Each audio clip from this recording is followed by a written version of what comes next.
శివానంద లహరి 67వ శ్లోకంలో చక్కగా స్వామివారు మనకేం చెప్తున్నారు? సదాశివ భావాన్ని కలిగి ఉండాలని చెప్తున్నాడు.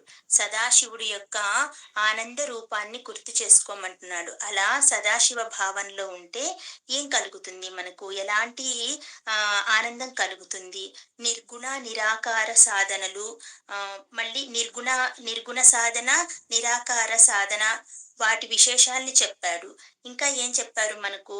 అపర అనే భావంతో ఉంటే దేవతలు సాకారంగా ఉంటారు. అంటే సాకార రూపంలో కనపడుతూ ఉంటారు. పర అన్నప్పుడు దైవం నిర్గుణంగా ఉంటారు అని చెప్పారు. పరతత్వంలో దైవం నిర్గుణం, నిరాకారంగా ఉంటారు. అంటే ఎలాంటి ఆకారం తీసుకొని ఉండారు.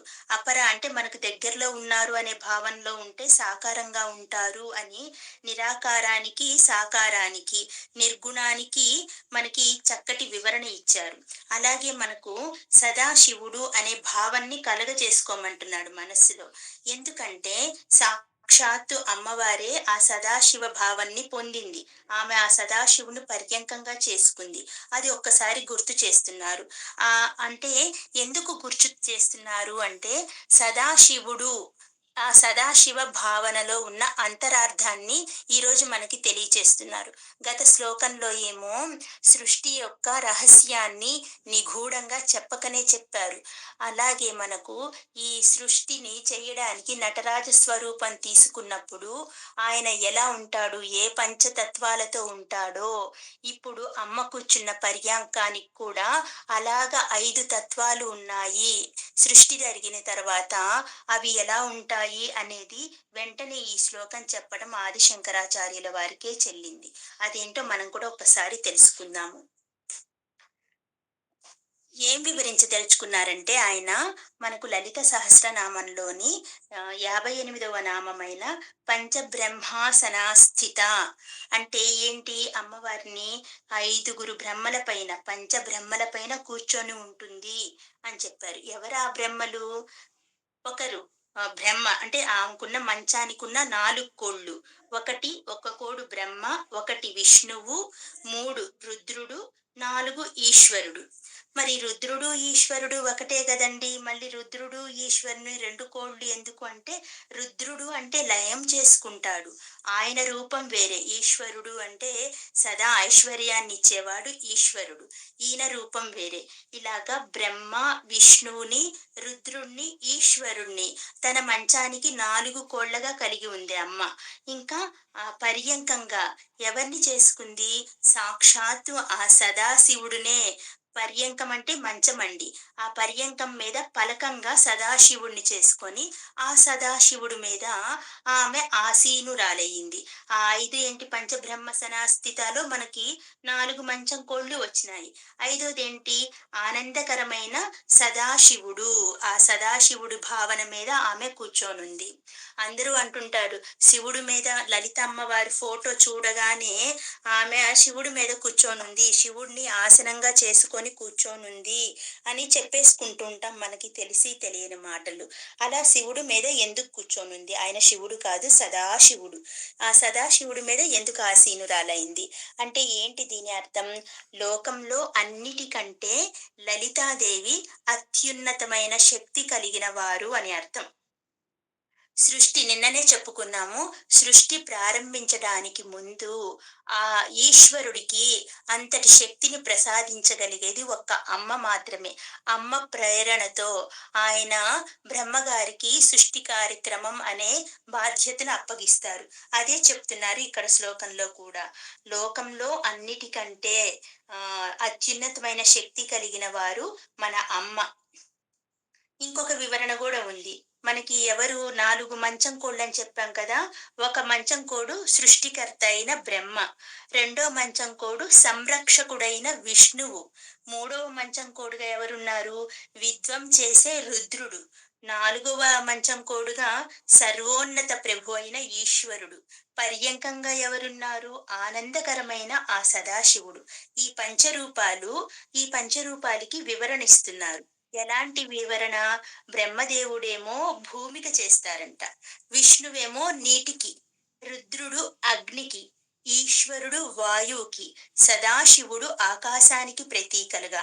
అంటే వీరు పంచభూతాలని సూచిస్తారు. పంచభూతాలకి గుర్తులుగా వీళ్ళు ఉన్నారు. అంటే అమ్మవారు ఈ పంచభూతాల పైన ఆధిపత్యం వహిస్తున్నారు అని అర్థం. ఈ పంచభూతాలు పరమాత్ముడి యొక్క అధీనంలో ఉంటాయి అనుకుంటుంటాం కదా! కానీ ఈ పంచభూతాలకి ఆధిపత్యం వహిస్తున్నారు మన అమ్మ అంట ఆమె. 5 రకాల శక్తులతో ఆసనం ఏర్పడింది. దాని మీద అమ్మ కూర్చుంది. రుద్రుడు అన్న ఈశ్వరుడు అంటే రుద్రుడు అన్న, ఈశ్వరుడు అన్న ఒకటే అని భావన మనకుంటుంది. కానీ దానిలో చిన్న వ్యత్యాసం ఉంది. ఇంకా 5వ శక్తి ఎవరు అంటే పర్యంకానికి ఈ నలుగురు 4 కోళ్ళైతే ఐదో వారు పలకంగా మారారు. మంచం మీద ఎక్కడానికి మనం పరుపులేసుకుంటాం కదా! అలాగ సదాశివుడు పలకగా మారాడంట. పలకగా మారితే ఆయన పైన ఆమె కూర్చుంది. ఆ పర్యంకాన్నే, ఆ పలకాన్నే సదాశివుడు అన్నారు. దీంట్లో చిన్న అంతరార్థం చూద్దాము. ముందుగా మొదటి మంచం కోడి చూద్దాం. సృష్టికర్త బ్రహ్మ. అంటే ఏంటి ఆయన? రజోగుణానికి ప్రతీక. రజోగుణం మనకి 3 గుణాలు కూడా ముఖ్యమే. రజోగుణం ఉంటేనే ఆయన సృష్టి చేయగలరు. అలాగే తమోగుణం ఉంటేనే కొంచెం లేజీనెస్ వస్తేనే పని చేసినప్పుడు, అలసిపోయినప్పుడు రెస్ట్ తీసుకోవడానికి అనుకూలంగా ఉంటుంది. కాబట్టి వాటిని ఎంత మోతాదులో వాడుకోవాలో అంతవరకే వాడుకోవాలి. అవి దేవతలకు సాధ్యమవుతుంది. మానవులకి సాధ్యం కావడం లేదు. మనల్ని కూడా దాన్ని స్వాధీనంలోకి తెచ్చుకొని ఎంత మోతాదులో వాడుకోవాలో అలా వాడుకోమని చెప్తున్నారు. సరే. సృష్టికర్త బ్రహ్మ అంటే రజోగుణం. సృష్టి అనేది రజోగుణం ఉంటేనే జరుగుతుంది. ఇక్కడ గమనించుకోదగ్గ విషయం అదే. రజోగుణం ఉంటేనే సృష్టి కార్యం చేయగలడు బ్రహ్మ. అందుకే ఆయన రజోగుణ సంపన్నుడు. రజోగుణానికి అమ్మవారు నాయకత్వం వహిస్తుంది. ప్రతి పనిలోనూ ఈ పని నేను చేయాలి అనే భావన ఉండాలి. అది కూడా ఎలా ఉండాలి? ఒక మోతాదులో ఉండాలి. మోతాదుకు మించి ఉండకూడదు. ఈ పని నేను చెయ్యాలి అనే భావన ఉండాలే కానీ ఈ పని నేనే చెయ్యాలి అనే భావన ఉండకూడదు. దానినే మోతాదుతో పోలుస్తున్నారు. ఒక మోతాదులో ఉండాలి. ఈ మోతాదుని, ఈ భావాన్ని అదుపులో పెట్టేలాగా చేసేది అమ్మంట. అందుకనే మొట్టమొదటిగా బ్రహ్మని మొదటి మంచం కోడుగా చేసుకోనున్నారు అమ్మ. రెండో మంచం కోడుగా విష్ణువుని చేసుకున్నారు. విష్ణువు అంటే ఎవరు? పోషణ. ప్రతి కుటుంబానికి యజమాని, పోషణకర్తగా ఎలా ఉంటారో అది ఆడవాళ్ళైనా కావచ్చు, మగవాళ్ళైనా కావచ్చు. ఏమంటారు? అబ్బా! ఈ కుటుంబ పోషణ భారం అంతా నాదే అనుకుంటుంటాం కదా! మగవాళ్ళైనా, ఆడవాళ్ళైనా ఒక్కొక్క ఇంటి పరిస్థితిని బట్టి. అలాగే మనకి ఈ సృష్టి అంతటికి పోషణకర్త ఎవరు? విష్ణువుని. ఆయన్ని రెండో మంచం కోడుగా చేసుకోనున్నారు. విష్ణువు అంటే పోషణ అంటే ఏంటి? ఆధారం. ఆధారం అంటే ఇప్పుడు నా మీద ఒక కుటుంబం ఆధారపడి ఉంది. నా మీద ఒక సృష్టి ఆధారపడి ఉంది అంటే అది దేనికి లక్షణం? అహంకారానికి లక్షణం. ఈ రెండో మంచం కోడు అహంకారానికి సంబంధించిన లక్షణం.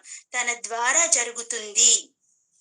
ఇక్కడ మనం ఒకటి గుర్తుపెట్టుకోవాలి. తన ద్వారా విష్ణువు ఏమనుకోవాలి? తన ద్వారా జరుగుతుంది కానీ ఈ పోషణ తన వల్ల జరగటం లేదు అని గుర్తించాలి. దీనిలో ఇక్కడ ఈ భావన ముఖ్యం. ఇక్కడే అది మోతాదుకి తగ్గకుండా ఉండాలి. ఒక్కటే ఒక్క విషయం. తన ద్వారా జరుగుతుంది. ఇదంతా చేసేది అమ్మ. కానీ తనని ఎంచుకున్నారు. తన ద్వారా ఈ పోషణ కార్యక్రమాన్ని జరిపిస్తున్నారు. తన ద్వారా జరుగుతుందే కానీ తన వల్ల జరగటం లేదు అని గుర్తించాలి. అందుకనే పోషణకర్తని రెండవ మంచం కోడుగా పెట్టుకున్నారు. ఇది కూడా అమ్మ ఆధీనంలోనే ఉంటుంది. ఇప్పుడు సృష్టి అమ్మ ఆధీనంలో ఉంది. 2 స్థితి కారకం కూడా అమ్మ ఆధీనంలోనే ఉంది. 3 రుద్రుడు. రుద్రుడు అంటే ఏంటి? లయం చేసుకునేవాడిని రుద్రుడు అంటారు. లయకారకత్వం. లయం లేకపోతే మళ్ళీ మనకి పునః సృష్టి ఉండదు. అంటే కొత్త సృష్టి మనకు జరగనే జరగదు.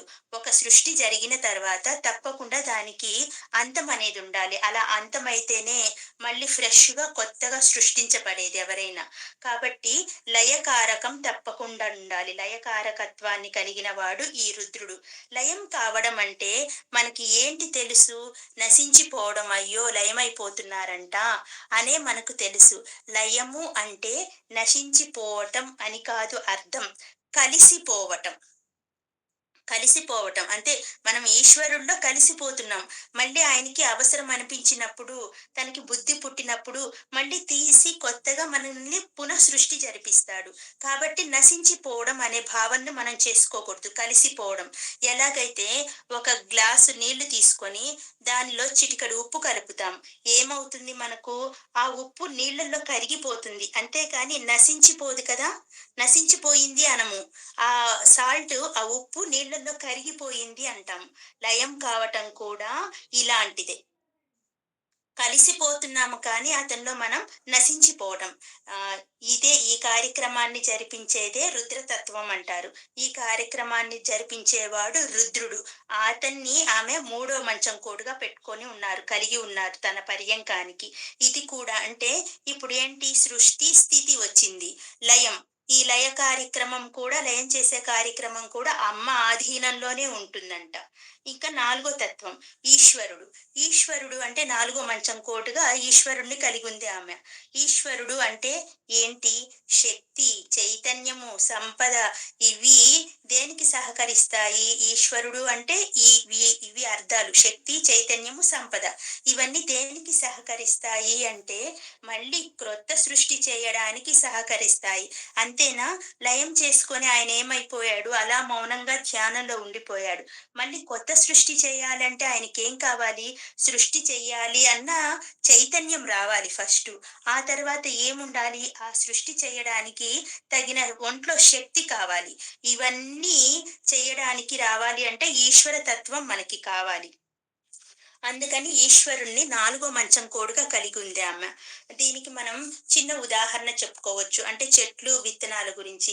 మనం ఏం చేస్తాము? మొదటగా విత్తనాన్ని తీసుకొని వెళ్ళి నాటుతాము. దానిలో నుంచి చెట్టు వస్తుంది.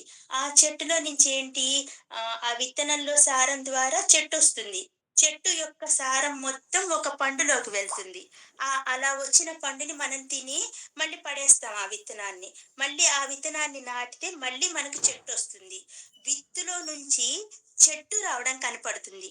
కానీ చెట్టు సారమంతా పండులోకి వెళ్ళటం మనకి కనపడుతుందా? కనపడదు కదా! ఈ కనపడకుండా ఉండే సారాన్నే ఈశ్వర సంబంధమైన శక్తి అంటాము. ఆ పని చేస్తుంది ఈశ్వర సంబంధమైన శక్తి. దానికి ఏంటి పేరు? నిన్ననే మనం నటరాజ స్వరూపంలో చెప్పుకున్నాము. దానికి పేరు తిరోధానం అంటారు. ఈ తిరోధానం అనే కార్యక్రమాన్ని జరిపించేది ఈశ్వరుడు. కాబట్టి ఈశ్వరుణ్ణి నాలుగవ మంచం కోడుగా తన పర్యంకానికి కలిగి ఉంది అమ్మ. ఈ 4 పనులు, ఈ పని కూడా ఎప్పుడు అమ్మవారి ఆధీనంలోనే ఉంటుంది. ఈ తిరోధానం అనే కార్యక్రమం కూడా అమ్మ యొక్క ఆధీనంలో ఉంటుంది. ఈ 4 పనులు అమ్మవారి ఆధీనంలో ఉంటాయి. ఏంటవి? సృష్టి, స్థితి, లయము, తిరోధానము. అందుకే మనకు లలిత సహస్రనామాల్లో చక్కటి నామాలు ఏంటి? సృష్టికర్త్రి, బ్రహ్మరూప, గోప్త్రి, గోవింద రూపిణి, సంహారిణి, రుద్రరూప, తిరోధానకరి. తిరోధానం అని చెప్పాం కదా! తిరోధానకరి, ఈశ్వరి. ఇలా ఆమెకి నామాలున్నాయి. ఎందుకంటే సమస్త సృష్టి మీద ఆమెకు అనుగ్రహం ఉంది కాబట్టి. ఆమె అనుగ్రహం ఇది మనకు 5వది ముఖ్యమైన పని అండి. ఈ 4 కార్యక్రమాలు ఈ సృష్టిలో జరగాలి అంటే మనకి ముఖ్యంగా కావలసింది అమ్మవారి యొక్క అనుగ్రహం. ఆ అనుగ్రహం ఎలా లభిస్తుంది? ఆ అనుగ్రహమే మనకి సదాశివుడు. ఆ సదాశివుడే 5వది ఆ పర్యంకం మీద పలకగా అమరి ఉన్నాడు. ఆమెకేం పేరు? ఇంకా ఇంకా ఏం పేర్లున్నాయి? అనుగ్రహద, సదాశివరూపిణి అని చెప్పాం కదా! అని ఆమె నామాల్లో ఉన్నాయి కదా! అందుకే ఆమెకి పంచకృత్య పరాయణ అని పేరొచ్చింది. ఈ 5 రకాలైన పనులని ఆమె చేస్తుంది. సృష్టి చేసే పని బ్రహ్మకి, పోషణ చేసే శక్తిని విష్ణువుకి, లయం చేసే పనిని రుద్రుడికి, తిరోధాన కార్యక్రమాన్ని ఈశ్వరుడికి, అనుగ్రహ లక్షణాని కోసం ఆమె అనుగ్రహం మనకి లభించాలంటే, ఈ కార్యక్రమాలన్నీ సజావుగా సాగాలంటే, ఆమె అనుగ్రహం అనుగ్రహం మనకి కావాలంటే ఆమె ముందు ఎలా ఉండాలి? ఆనందంగా ఉండాలి. ఆ ఆనందానికి గుర్తుగానే ఈ సదాశివుడిని ఎప్పుడూ ఉండే శివుడిని తన పర్యంకంగా మార్చుకొని, తన పర్యంకానికి పలకగా మార్చుకొని, అలాంటి పర్యంకం మీద అమ్మ చక్కగా ఆసీనురాలై ఈ సృష్టి కార్యక్రమాన్ని చేస్తుంది. ఆమె ఇంత చక్కటి అనుగ్రహాన్ని మన మీద ప్రసరింపచేసింది. ఆమె ప్రసాదిస్తేనే ఆమె ఇలాంటి అనుగ్రహాన్ని ప్రసాదిస్తేనే ఈ పంచబ్రహ్మలు ఇప్పుడు చెప్పుకున్నాంగా పంచబ్రహ్మలు. ఈ పంచబ్రహ్మలు తమ తమ శక్తానుసారం పనిచేస్తూ ఉంటారు. ఆమె అనుగ్రహమే లేకపోతే వీళ్ళు ప్రాణశక్తి లేనివారు, ప్రేతలు అని అర్థం. ఇంతటి అర్థం ఉంది. ఈమెని అనుగ్రహంగా సదా అనుగ్రహంగా ఆమె ఎప్పుడు చిరుమందహాసంతో మనకి కనిపించాలి అంటే దానికి ఎవరంట మూలము? ఈ సదాశివ భావన అనేది ముఖ్యం.